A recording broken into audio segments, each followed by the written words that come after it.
ఇది పద్మశ్రీ అయిపోయిన తర్వాత మోదీ ఓటమే మా లక్ష్యం. కాంగ్రెస్ బూత్ లెవెల్ నేతల సమావేశంలో మల్లికార్జున ఖర్గే మోదీ ఒక్క గ్యారంటీ కూడా అమలు చేయలేదు, భగవంతుని పేరిట పబ్బం గడుపుకోవాలని ప్రధాని చూస్తున్నారు. ఎన్నికల ముందు ఏదో ఒక అంశంతో లబ్ధి పొందడం ఆయనకు అలవాటే. తెలంగాణ కాంగ్రెస్ చాలా పటిష్టంగా ఉందన్న ఏఐసిసి. దీనికి సంబంధించి కాంగ్రెస్కు సంబంధించినటువంటి అంశంలో కొన్ని తెలుసుకుంటే ఇక్కడ ఇప్పటికే కాంగ్రెస్ ఐఎన్డిఏ అనేటువంటి కూటమి పెట్టింది. ఆ కూటమికి సంబంధించి ఏం జరిగింది, ఎక్కడున్నది, ఆ కూటమిలో ఉన్నటువంటి పరిస్థితి ఏంటి అనేటువంటిది మనం చూస్తున్నాం. ఎక్కడ దాన్ని బీహార్లో ఉన్నటువంటి నితీష్ కుమార్ ఇప్పటికీ వెళ్ళిపోయేటువంటి పరిస్థితి కనబడుతుంది. బీహార్ కూటమికి సంబంధించిన దాంట్లో ఆయన పూర్తిగా వెళ్ళిపోతున్నారు అనేటువంటిది పూర్తి స్థాయిగా వస్తున్నటువంటి వార్త.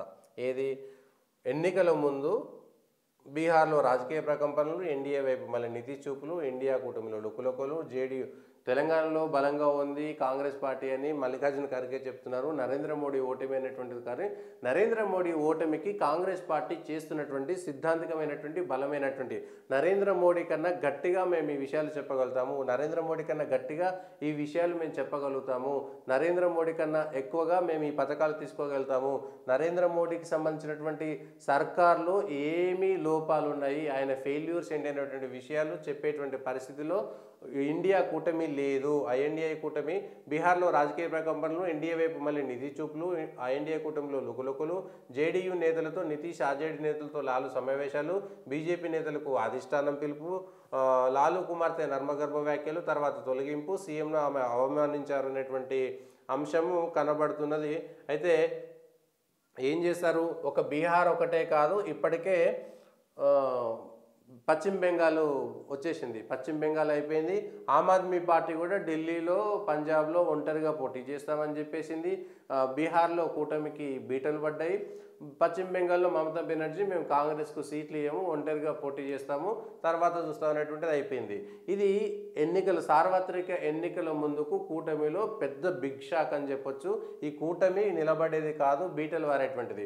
గతంలో అనేకమైనటువంటి విషయాలపైన మేము కలిసిపోతామనేటువంటి చెప్పినా కూడా వీళ్ళందరూ ఎప్పుడు కలిసి ఉంటారు, అవకాశం వచ్చి ఎన్నికల్లో Narendra Modi party, BJP party 200 సీట్ల కంటే తక్కువ వచ్చి ఈ కాంగ్రెస్ పార్టీకి 200 సీట్లు, కాంగ్రెస్ పార్టీకి సొంతంగా 200 సీట్లు, 180 నుంచి 200 సీట్లు వస్తే మాత్రమే ఐఎన్డీఏ కూటమి నిలబడేటువంటి అవకాశం ఉంది. జాతీయ స్థాయిలో సొంతంగా అధికారంలోకి రావాలంటే కాంగ్రెస్ పార్టీ ఎక్కువ సీట్లు గెలుచుకోగలిగితేనే వస్తుంది. కానీ దేశంలో ఎక్కడ కూడా ఆ పరిస్థితి కనబడడం లేదు. ఎందుకంటే భారతదేశంలో ఉన్నటువంటి రాజకీయ వాతావరణం చూస్తున్నాం.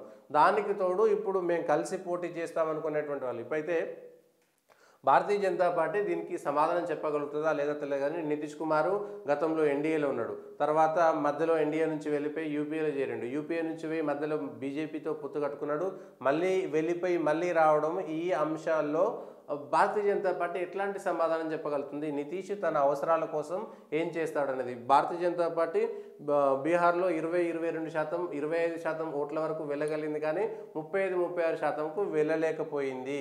కాబట్టి అక్కడ భారతీయ జనతా పార్టీకి నితీష్ అనేటువంటి అవసరం కనబడుతున్నది. ఇంకో 1-2 చిన్న పార్టీలు కూడా అక్కడ బీహార్లో అవసరం ఉంటుంది.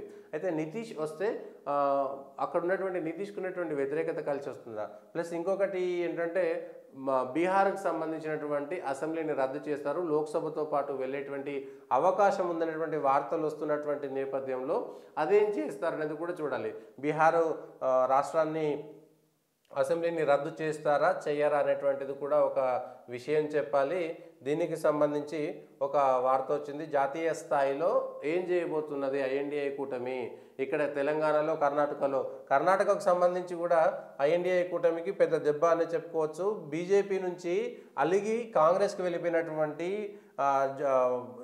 మాజీ సీఎం షెట్టర్ ఎన్నికల ముందు, కర్ణాటక ఎన్నికల ముందు షెట్టరు బీజేపీ మీద కోపంతో, ఎందుకంటే 40 సంవత్సరాలు వరుసగా బీజేపీలో ఉన్నటువంటి వ్యక్తి ఎన్నికల ముందు జరిగినటువంటి చిన్న తేడాతోటి వెళ్ళిపోయాడు. గతంలో యడ్యూరప్ప కూడా వెళ్ళిపోయాడు, మళ్ళీ బీజేపీకి వచ్చాడు. జగదీష్ షెట్టర్ కూడా వెళ్ళిపోయాడు, నిన్న భారతీయ జనతా పార్టీలో చేరిండు. అక్కడ ఉన్నటువంటి షెట్టర్ కాంగ్రెస్లో చేరితే అక్కడ ఆయన ఓడిపోయాడు, కానీ ఆయన ప్రభావంతో కాంగ్రెస్ పార్టీకి కలిసి వచ్చింది. కానీ ఇప్పుడు ఆయన ఓడిపోయిన తర్వాత జగదీష్ షెట్టర్ను పట్టించుకోవడం లేదు కాంగ్రెస్ అనేటువంటిది క్లారిటీగా అర్థమైపోయిన తర్వాత జగదీష్ షెట్టరు తిరిగి భారతీయ జనతా పార్టీలో చేరిపోవడంతో కర్ణాటకలో మరోసారి కాంగ్రెస్కు అది కూడా ఒక ఎదురుదెబ్బ అనే చెప్పొచ్చు.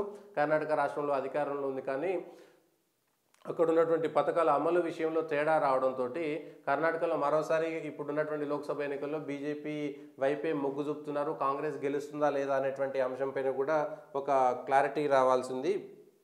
ఇది జగదీష్ షెట్టర్ అక్కడ చేరడం కూడా, ఇటు బీహార్లో రాజకీయ ప్రకంపనలు, జగదీష్ షెట్టరు, అదేవిధంగా మిలింద్ దేవరా మహారాష్ట్రలో ఏక్నాథ్ షిండేకి సంబంధించినటువంటి పార్టీలో చేరిపోయింది, శివసేనలో మమతా బెనర్జీ అట్లయిపోయింది, ఆమ్ ఆద్మీ పార్టీ ఇట్లా అయిపోయింది. కాబట్టి ఎన్నికల్లో మరొకసారి అంటే నరేంద్ర మోడీని ఓడిస్తాము, బీజేపీని ఓడిస్తామని చెప్పేటువంటి పార్టీ కానీ కూటములు కానీ కలిసి ఉండేటువంటి పరిస్థితి లేదు. నిన్నటి వరకు చంద్రబాబు నాయుడు అంటగారు కాంగ్రెస్ తోటి, ఇప్పుడు ఆయన కూడా దూరం అయిపోయి మళ్ళీ మోడీ బీజేపీ ప్రాపకం కోసం పాపం చాలా చక్కర్లు కొడుతున్నాడు, చాలా తిరుగుతూ ఉన్నాడు. అది ఎట్లయితుందో తెలియదు. ఇంకా కాంగ్రెస్కు కలిసి వచ్చేటువంటి మేజర్ రాష్ట్రాల్లో ఎక్కడ కలిసి వస్తుంది, తమిళనాడులో కానీ, మహారాష్ట్రలో కానీ, బెంగాల్లో కానీ, ఇట్లా ఎక్కువ సీట్లు ఉన్నటువంటి రాష్ట్రంలో ఎక్కడ గెలుస్తుంది అనేటువంటి అంశం పైన క్లారిటీగా లేదు అనేటువంటి చెప్పుకోవచ్చు.